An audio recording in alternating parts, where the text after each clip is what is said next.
So this, my friends, is the Rossi Sushi. It's been a while since I've been on this, but it was really fun to break this out and compare it to all the other boards in the XV line now.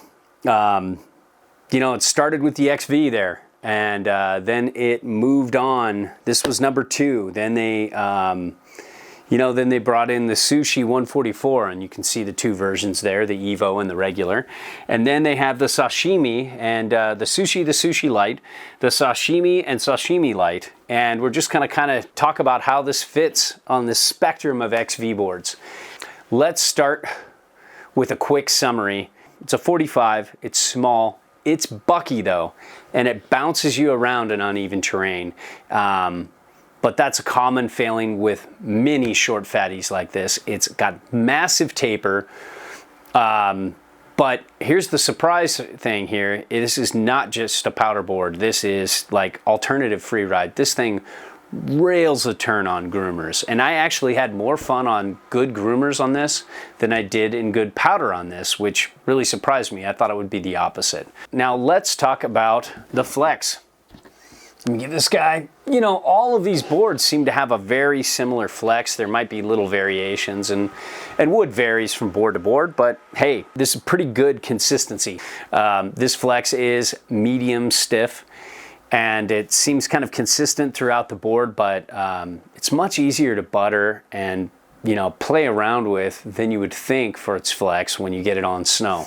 Now this camber profile, you know, camber from here to the tail, and it gives you this kind of on snow feel that has a lot of similarities to a lot of hybrid camber boards I've tried that are double enders, or even just slightly, you know, somewhat tapered boards like the XV. But all this massive amount of taper, I think it's just something unreal. I think it's like over 4 centimeters. It might even be more than that. I think it is. And you can see it's just massive, and it really feels different. You really feel like you're riding on the back half of the board, and it really has kind of a different feel than a lot of tapered directional boards that I tried. Surfy is a word that's very open and loose and hard to describe, but I might say it's more like, kind of like a twin fin if you surf, you know, kind of a shorter twin, kind of loose, but it can surf vertically a little bit.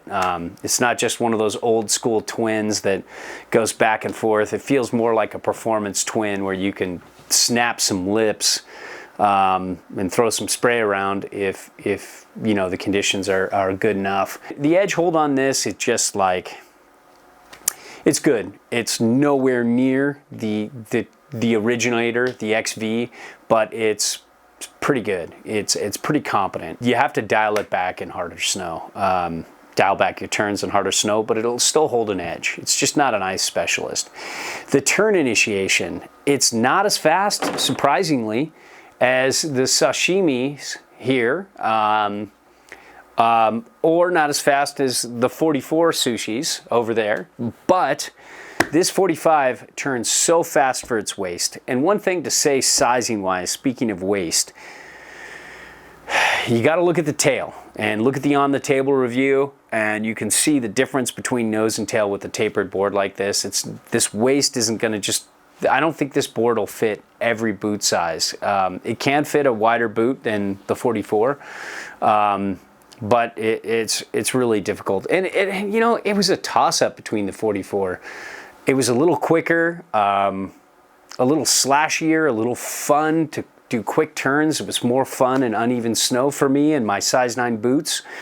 But this had a little more stable platform, felt like it could pick up speed a little better, but and wasn't as bucky, but both are really bucky in uneven terrain, and we'll get to that. And the turning experience and carving just jams. Like I said above, I was really surprised at how much fun I had turning and carving with this board. It's definitely different, but it's almost right up there with the XV until the snow gets harder, and then, you know, it doesn't really quite have that, you know, that grip, but it powers through a turn well, and it was super fun to carve. And the speed on this is just, it's like on clean groomers, and with this dampening technology here, this light frame, it's way more damp than you would think. I don't know if you can see that. Wait, I was using the wrong one here. There we go. You can kind of see this guy here, this light frame technology throughout the board. It really, you know, it really deals well with like that micro chatter, you know, like some kind of uneven snow. But the size of this board, all kinds of uneven snow, you know, those micro bumps, micro chatter that you get on hard snow. But what, you know, the problem with this is just the fact that it's a 145, and short fatties like this are really bucky and really bounce you around in uneven terrain, and this is no exception. There are very few that I've tried that actually don't. So it's a common failing with all short fatties. Riding powder, you know, the one thing I loved how easy it is to turn around and stuff like this, but that shorter board didn't feel like it kept its speed. Like, you really had to be careful how you flowed through everything, and it just didn't, you know, we talked about this at length, and check the review of Peter and I drinking and talking about this in powder. That is a much better perspective and a longer perspective, so reference that. But basically, it just, like, these boards felt like they kept their flow better in the trees. This felt even better. Those felt a little less. Like, it's just not the kind of powder board for really jamming and keeping your flow, but it's got great float, especially for its size, and it's a very interesting way to ride powder, and it's very floaty and very easy and effortless. Not a lot of work off the back foot. So overall, hey, it was great to get back on this thing and compare it to all these boards. It really has a good turn to it, and it's not just a powder board, and it might be a really fun board to throw into your quiver.